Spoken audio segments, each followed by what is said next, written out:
Today, I would like to make a detour from the previous topics that we had been talking about on the podcast. For those of you who've been listening a couple of days prior, you'll recall that we've been looking at different perspectives in communication and the idea chiefly that communication isn't linear but rather it's cyclical, and it involves a couple of other things in the matrix, and it's not just as simple a matter as there's me and I there's the person on the other end and I just send over the message and that's the end of the whole process.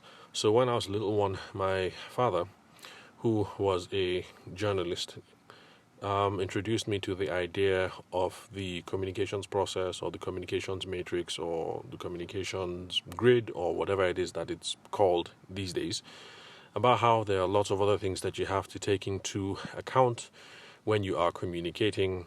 Chiefly this idea that it's cyclical, and so you should be concerned about feedback, but you also have to have clear message intent, and then you also have to put some serious thought into how you're going to encode the message. That's what format you're going to put it in, and then what channel that we're going to have to send it across. So if you've been listening for the past 3 or 4 episodes, then you're already familiar with that part of the journey so far. So let's leave it at that. I was supposed to have run through a case study today just to concretize this whole idea about encoding and how you select a channel, some of the other some of the subtleties that we have to take into account when we're making the choice of whether we're going to encode the message as in an audio format, if it's going to be spoken over the phone, spoken in person, if it's going to be in text format as a letter or an email or an SMS or WhatsApp or whatever it is. So just some of the I was going to run through a case study about some of the intricacies involved and how we juggle these sorts of considerations, just to give it the idea some flesh. However, I had a gig yesterday. It was a birthday party, and because of the circumstances that led up to the birthday party, I thought I would take this detour just to flesh out one of my personal creeds that I say on the podcast time and time again, but I figure I haven't fleshed out for you guys. And so for those of you who've been listening for a while, perhaps you don't understand the import when I say that all you have to worry about in trying to grow your business is to take care of your sales activity and not to worry about the results. So that is one of my personal creeds. And the idea is that basically if I wake up every day, Monday, Tuesday, Wednesday, Thursday, Friday, Saturday, and I do everything that I'm supposed to do, I work my sales plan as I know it to be. Don't worry about whether your sales plan is perfect or not. If you just work your plan as you know it to be for now and to put your best into it, the results are going to take care of themselves. Some people obsess too much about the results of your sales activity. And for those of us in the wedding and the event space, it's not going to be a productive thing to do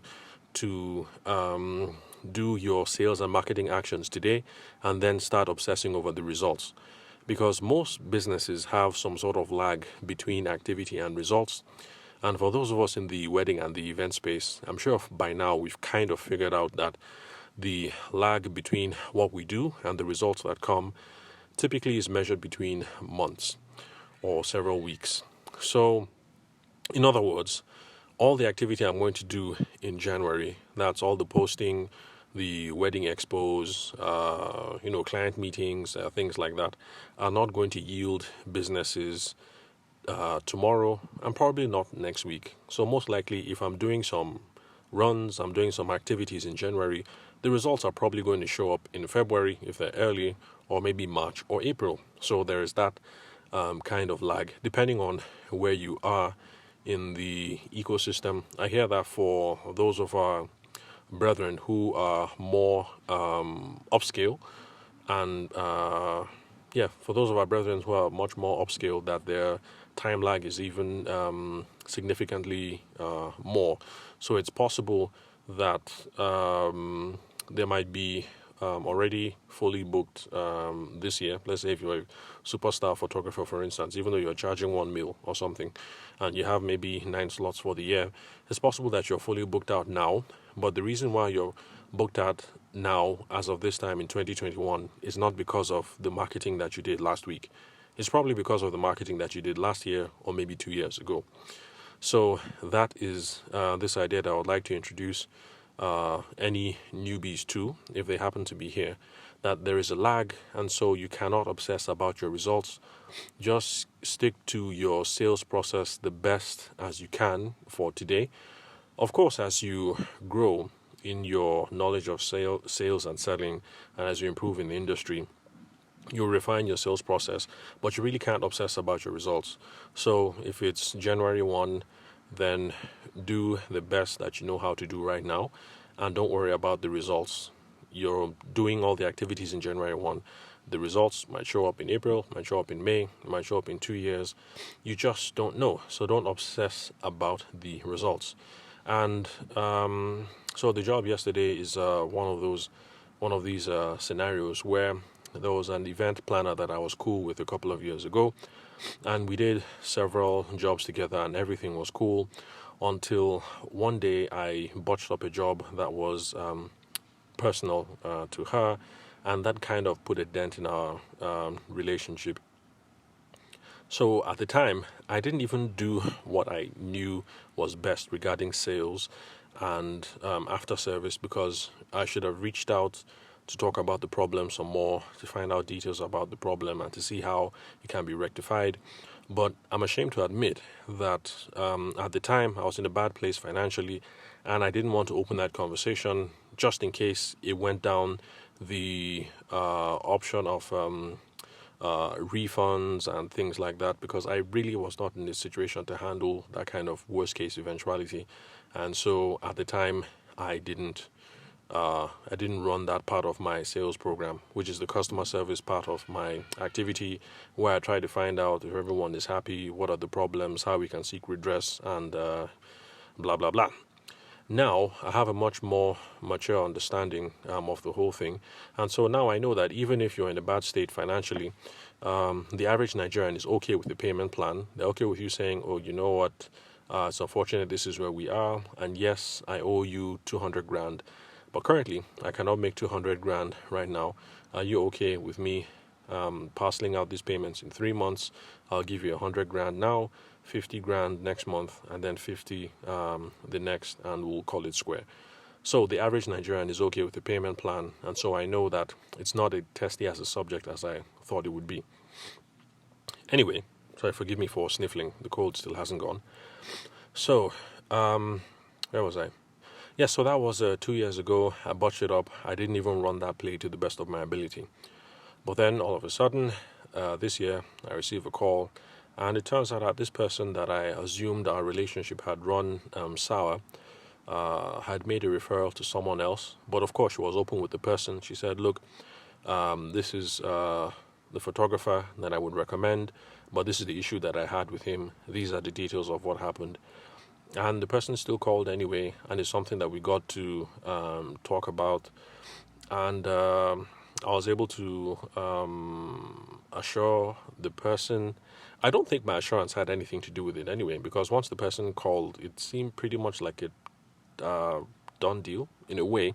I think because of the honesty of the referral, because this our mutual friend who referred me did so in a spirit of honesty, like, this is a good photographer, these are his strengths, this is the problem that I had with him, so just be aware of this.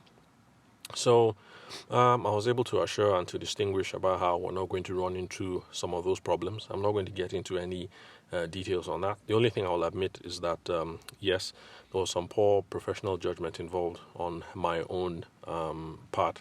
That's with this mishap 2 years ago. So anyway, I ended up doing the job. I also sent my friend a text message,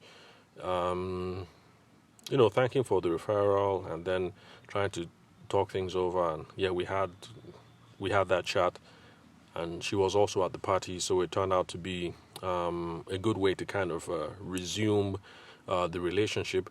But the bottom line is of what I'm trying to make is that in your sales and your marketing, you sow seeds and you run your sales play the best that you can at the time, because whether you run it the best you can or even if you run it crappily, results could still come of it. So a relationship that I thought had gone sour, a sales process that was not properly effected at the time 2 years ago, still yielded business results now in 2021. So that's one example about how you just take care of your activity, the results take care of themselves.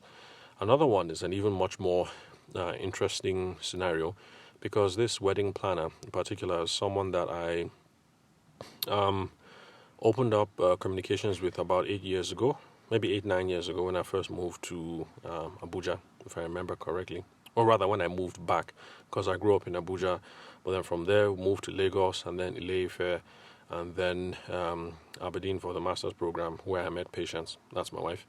And and then back again. But when I got back into the country, settled in Lagos for a bit before moving back to Abuja. So anyway, 8 years ago, I get in touch with this wedding planner. We talk. I must admit that my sales process and my sales process and my expectations of what a sales conversation should be and how it should be coordinated, wasn't well thought out, wasn't well hashed out at the time. And so because of that, it was a relationship that didn't yield any fruit per se. So I didn't take this person off the books, because I just figured, well, I might as well just keep a phone number. You never know. But realistically speaking, I had let go of any idea that there'll probably be any business coming across through there. And I think one of the problems at the time was I came into this with a very aggressive Niger sense of what it is that I can get out from the relationship. And I wasn't thinking in traditional sales mode about the value that I'm bringing to the whole setup, to the whole relationship. Because if you're only concerned about what you're going to take, and there's very little prospects about what it is that you're going to give. In other words, if as a photographer you're hooking up with wedding planners and you're only concerned about your cut, your commission, what it means for you, and you have very little idea about how you can sweeten the deal for them, make their business easier, help them market more, basically just find out whatever it is that is important to them and see how you can help them in growing their own businesses. It's there's very little chance that you guys are going to end up doing some business together. But if you do, it's going to be very transactional. And if you're okay with that, because there's some people who have no problem with running business that way. Like, look, we're not here to be best of friends. This is about money. Give me my 10%, give me my 20%, and let's be on our way. So if you're okay with that kind of business, that is cool. So anyway, bottom line is I didn't end up doing business with this wedding planner. That was roughly 8 years ago, maybe 9 years ago max. But as my sales game improved, I was able to hook up with other people and able to provide some value in other ways. I'm not going to go into detail, but bottom line is I got cool with a couple of other planners and decorators. And one of them that I've been cool with happened to work with this other planner who I opened up communications channels with about 8 years ago. And she happened to mention that I was a correct guy and I'm the man for the job and blah, blah, blah. And so this lady reached out and that was it pretty much. So the toasting, there was no toasting involved. It was a matter of, this is the job, what's your quote? We arrived at figures, we did it. She was impressed. And then immediately after that, she followed up with another job, similar specs, and, it was the same thing. But, this is also another example of how I had a sales plan, very bad sales plan, if I might add. But I took care of my activities at the time. It didn't come up with, at the time, whether 2013 or 14, it didn't yield anything. But then later in 2021, happen to be business, and not only business, but back-to-back business. And it looks like now that I'm much more older, wiser, more refined in my knowledge of business and sales, it looks like we could be doing some business later on in the future, because now I'm not coming at this from a very transactional point of view of where's my 10%, where's my 20%, but I have a much more nuanced sense of the relationship and how you can add value to other people and basically sweeten the whole deal for everyone. Because essentially what we become, especially in the wedding industries, we become ecosystems, kind of. So, photographers end up working with some planners, who end up working with some makeup artists, and you guys sort of unofficially become kind of like a crew where you guys help yourselves out in different ways. How that marriage works is entirely up to you guys. So, in summary, these two scenarios have shown how some activities were done 2 years ago and it brought results this year. Some activities were done 8 years ago and has brought results twice over this year. And I hope it's a way to concretize what I've been saying over and over on the podcast, which is let's just look at this whole game of sales, selling, marketing, and let's just come up with a system. Don't worry about getting the perfect system, because your knowledge is going to improve with time, and whatever it is that you think is the perfect way to sell and to handle sales conversations and to do your marketing now, it's possible that in 2 or 3 years you look at it and ask yourself, what was I thinking? And then you revamp the whole process.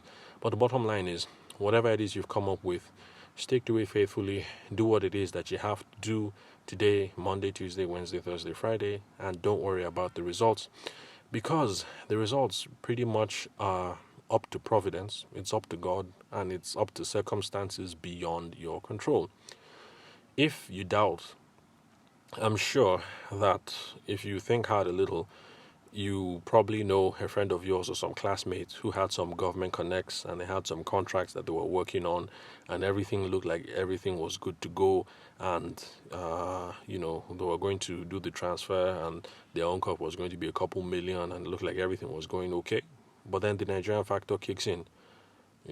His connect, who is currently the DG, gets fired or sacked, or his connect, who is, I don't know, the PA of a permsec or whatever, gets changed, and before you know it, everything goes down the toilet. So that is the inverse. That shows how, in a negative sense, the results are not up to you, because you can do everything that you need to do, and something as simple as one person resigned, or one person got sacked, or somebody traveled, or somebody changed the job, and your deal goes down the toilet. So don't worry too much about the results. Take care of your sales activity today. Do them faithfully and sustainably over time. Let the results worry about themselves, because the results are not up to you. And in fact, there's this Nigerian motivational speaker, I can't remember his name, who is known for saying that, how does he say it? I think he says, whether you like it or not, your activities will yield results. So whether it's the results, when the results will come, you don't know. Whether you like them or whether you won't like them, those are other matters entirely. But the bottom line is, you put some effort out, you put some activity out, and there is some kind of consequence, whether positive or negative. And so that is the idea. And with that, I'll wrap it up. That's my detour for today about my personal creed. And going on in the future, if you hear me repeat this again, because usually when I say it, I just say it in passing without trying to flesh it out. This is exactly what I mean. Come up with a process the best you can. Know your process. Execute your process. Don't worry about the results. Just keep on going. The results can show up in 2 weeks, 4 weeks, 2 months, 2 years, 8 years. Really don't know. Just do your thing the best you can. So thank you very much for listening to the Sales for the Nigerian Wedding Industry podcast. I'm your host, Abuja-based event and wedding photographer, Tabishima Ayede. I'll catch you guys at the next episode, where I will go into a case study about encoding and the channel to see how I concretize and how I apply these ideas, about what format to use and what method, whether face to face, whether email, whether phone, or whether SMS. And after we're done with that, we will look at the role of the decoding process. That is when your receiver, the person that you're trying to communicate with, the bride or the other wedding vendor, when they've received the message, how they understand it, filters, bias, expectations, different perspectives, and then we'll look at the role of feedback and then the overall context of our communication. So thank you very much, guys, for listening. I will catch you on the next recording.